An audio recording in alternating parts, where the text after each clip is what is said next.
Married for 35 years, a Chinese wife discovers her husband was a former Japanese soldier who invaded China and had been living in hiding for 70 years. He was the last remaining Japanese soldier secretly living in China. But instead of being hated, he became a respected doctor who saved countless lives. A reporter once asked him, "So, are you Japanese or Chinese?" He replied,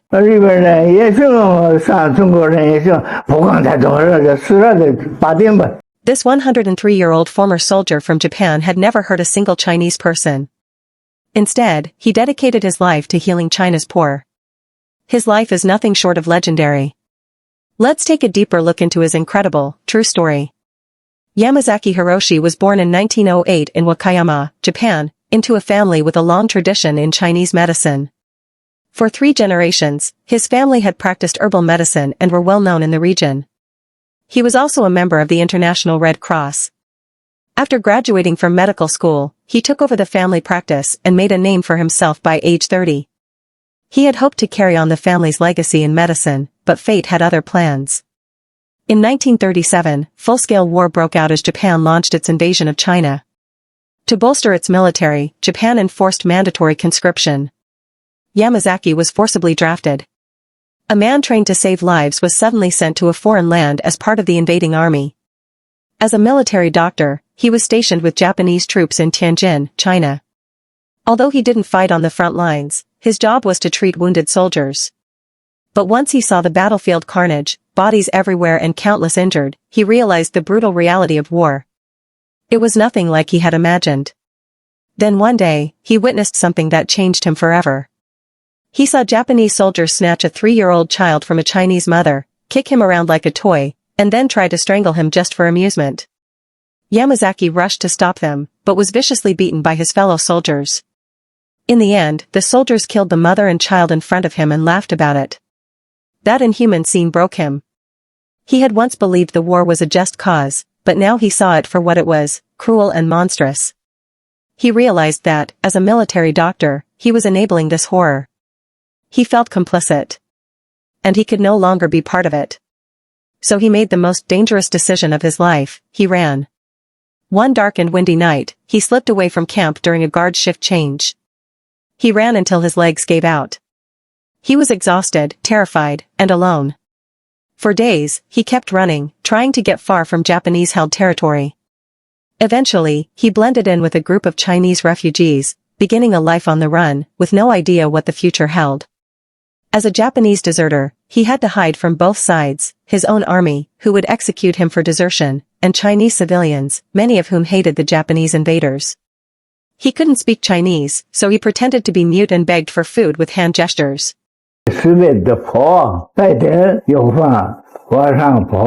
To his surprise, many kind-hearted Chinese people offered him food, clothing, even a place to sleep, despite the war. These acts of generosity from strangers left him in tears. He was overwhelmed with gratitude and shame. From that moment on, he swore to himself, if he survived, he would one day repay the kindness of the Chinese people. He fled across provinces, from Hebei to Hunan, eventually arriving in Shandong. His plan had been to find a ship and return to Japan.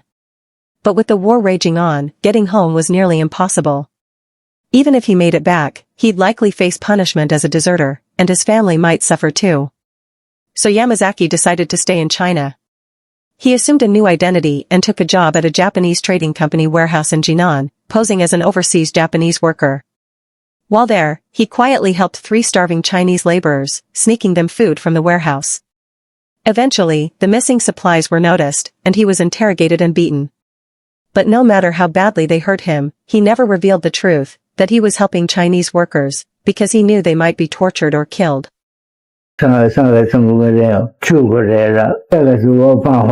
He was fired for negligence, but the laborers he had helped were deeply moved. They became his close friends, calling each other brothers. While recovering from his injuries, they came to care for him. After Japan's surrender in 1945, Yamazaki was not deported back to Japan, in part because he had saved Chinese civilians. Having experienced such compassion and humanity in China, he made the choice to stay. He wanted to repay the kindness and do what he could to atone for the sins of the Japanese army. He picked up his medicine kit and became a traveling doctor, offering free care to China's poor. A man once forced into war, now chose to dedicate his life to healing. And that, perhaps, is what truly made him human. During this time, Yamazaki Hiroshi met his Chinese wife. With his status as a member of the International Red Cross, he and his wife opened a small charitable clinic near the railway in Jinan, offering free medical care to poor Chinese citizens. But even though the treatment was free, no one dared to come at first. People whispered, "He's Japanese. Can he really treat Chinese people? Is he trying to poison us or give us fake medicine?" No one believed that a mysterious Japanese man would be this kind. Some kids even threw rocks at him. Yamazaki didn't blame them. He understood the deep resentment Chinese people felt toward the Japanese. Then one night, a child in the village came down with a high fever. The parents tried everything, but nothing worked. When Yamazaki heard about it, he quietly prepared the medicine, wrote down the instructions, and left it at the family's doorstep. The neighbors hesitated but gave it a try, and the child recovered quickly. After that, their view of him began to change.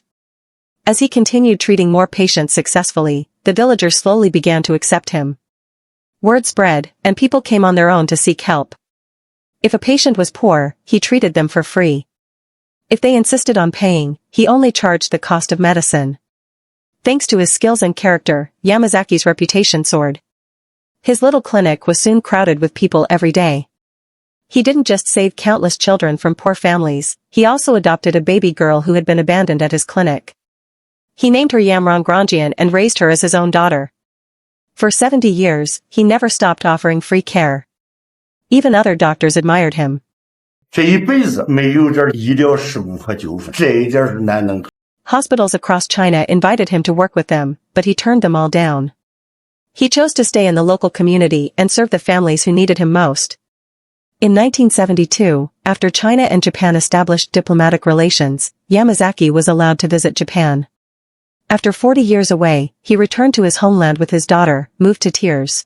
这日本话还不大会说话了，这年龄还不能中国话了。 His parents had already passed away, but he was reunited with his siblings, and saw the tombstone, death notice, and urn his family had prepared for him, believing he had died in the war. When Yamazaki opened his own urn, everyone couldn't help but laugh through tears. 这打开来一本书读，这也叫我。 He spent many long nights talking with his relatives and learned that one of his cousins held a senior position in the Wakayama city government and had been involved in promoting Sino-Japanese relations since 1972. Relatives encouraged him to stay in Japan. They quickly arranged housing and found him a high-paying hospital job. Yamazaki was tempted and asked his daughter what she thought. She said she hoped he would stay in China but would respect whatever choice he made. In the end, Yamazaki stayed in Japan for only 20 days before returning to China. After decades of life there, he had built deep ties with the people and couldn't leave them behind.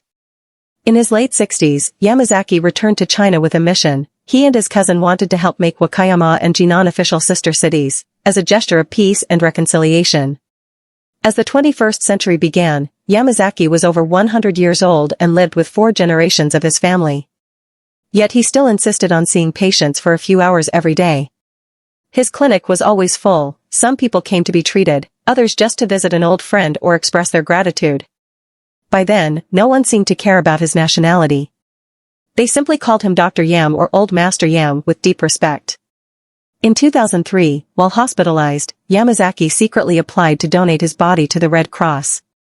At the time, China did not accept body donations from foreigners, so his wish was put on hold. Finally, in December 2007, the Red Cross approved his request. Yamazaki was overjoyed. 我是这黄石会的头员了，In 2008, during the Wenchuan earthquake, he generously donated his pension to the victims.